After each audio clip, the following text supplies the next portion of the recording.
کچھ لوگوں نے نا پکا ذہن بنا لیا یہ کہنے کا کہ ہاتھ بڑا تنگ ہے. پکا آپ جس وقت پوچھ لیں ان کا ہاتھ اور بڑا ہی زیادہ تنگ ہے.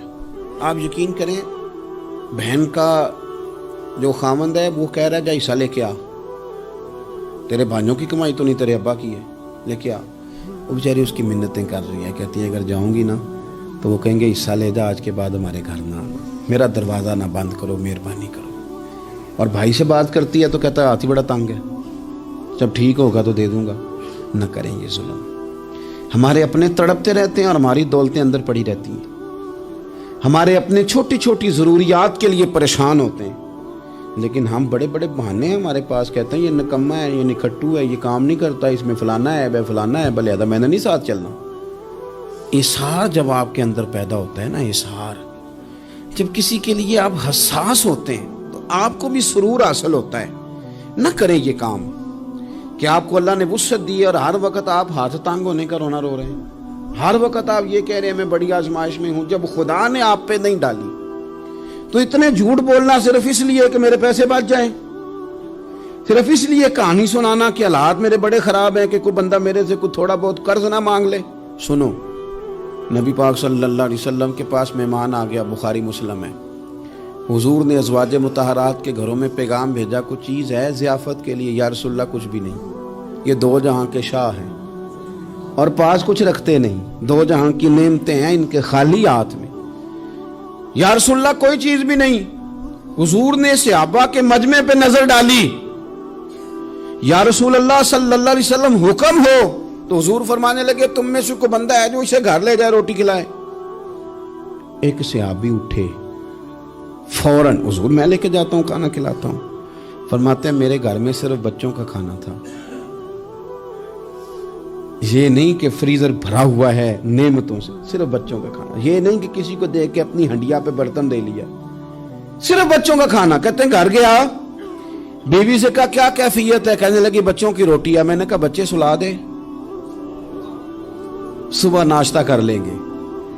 تو کہنے لگی آپ کیا کھائیں گے؟ تو میں نے کہا نہ میں کھاؤں گا نہ تو کھائے گی, مہمان جو نبی پاک کا ہے. کہا اچھا, اب ذرا تجویز دیکھو میاں بیوی کی سوجھی آپس میں. کہتے ہیں کھانا لگا دینا, کیونکہ ایک آدھ بندے کا کھانا ہے. اپنی غربتوں کا ہر جگہ اظہار کرنا, رونا رونا. یہ دیکھو غربت کیسے چھپائی جا رہی. اس کو کہا نہیں کہ چل تو تھوڑا رحم کھا, تو آیا ہے تو تھوڑا رحم کھا, یہ نہیں کہا. کہا اٹھ کے نا تو کھانا رکھنا اور اٹھ کے نا چراغ ٹھیک کرنے کے بہانے بجھا دینا.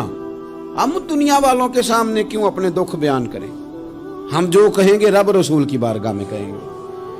تو نہ چراغ ٹھیک کرنے کے بہانے. اہلیہ اٹھی, کھانا دینے کے بعد چراغ ٹھیک کرنے کے بہانے بجھا دیا.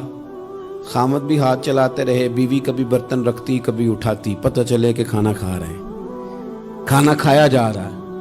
کہتے ہیں مہمان پیٹ بھر کے کھانا کھا گیا. یہ کام ہوا رات کے اندھیرے میں, اس وقت ہوا جب چراغ بھی بند تھا, اس وقت ہوا جب کوئی دیکھنے والا نہیں تھا, کسی پڑوسی کو بھی خبر نہیں تھی. فرماتے ہیں صبح کے اجالے میں اس مہمان کو لے کے مسجد نبوی میں نے قدم رکھا تو نبی کریم نے فرمایا رات جو تم نے کام کیا ہے نا اسے دیکھ کے میرا رب بڑا مسکرایا ہے, اللہ بڑا مسکرایا ہے. اللہ تر دامنی پہ شیخ ہماری نہ جائیے, ہم دامن نچوڑ دیں تو فرشتے وضو کریں. یہ شان ہے صحابہ کی. نبی کریم علیہ السلام نے فرمایا رب رات مسکرایا تیرا یہ انداز دیکھ کے, اور اس نے قرآن نازل کیا وَيُؤْثِرُونَ عَلَىٰ أَنفُسِهِمْ وَلَوْ كَانَ بِهِمْ خَصَاصَةٌ. کچھ لوگ وہ ہیں جنہیں بڑی بھی ضرورت ہو تو دوسروں پر اثار کر دیتے ہیں, قربانی دے دیتے ہیں. رب مسکرایا ہے, اندر پیسے رکھے ہوئے ہیں, اندر پیسے رکھے ہوئے ہیں. اور بہن آ کے منت کر رہی ہے کہ بھائی حالات بڑے خراب ہیں, تھوڑی سی مہربانی کر. تو کہتے ہیں بہن پردہ ہی ہے بس, کیسے بتاؤں تجھے حالات, تجھے کیا بتاؤں کام کتنی مشکل سے چلتا ہے, یہ پردہ یہ بس. بہرحال اگر تو نے کہا ہے نا 50,000 تو میں زیادہ نہیں کو 20 کو دے دوں گا تجھے, وہ بھی خاصی نیکی کر کے, وہ بھی بتا سکھا کے. رات اماں پہ علیحدہ سے احسان چڑھاؤں گا, ابا پہ علیحدہ سے چڑھاؤں گا کہ تمہاری بیٹی کے ساتھ تعاون کرنا.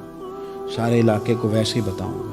اور وہ غریبنی بیچاری 20,000 لے کے گھر گئی ہے, پہ سفارشیں کر رہی ہے کہ مہربانی کرو. میں نے ایسے بھی دیکھے ہیں جو پہلے بیوی کو پکڑاتے ہیں, تو دے.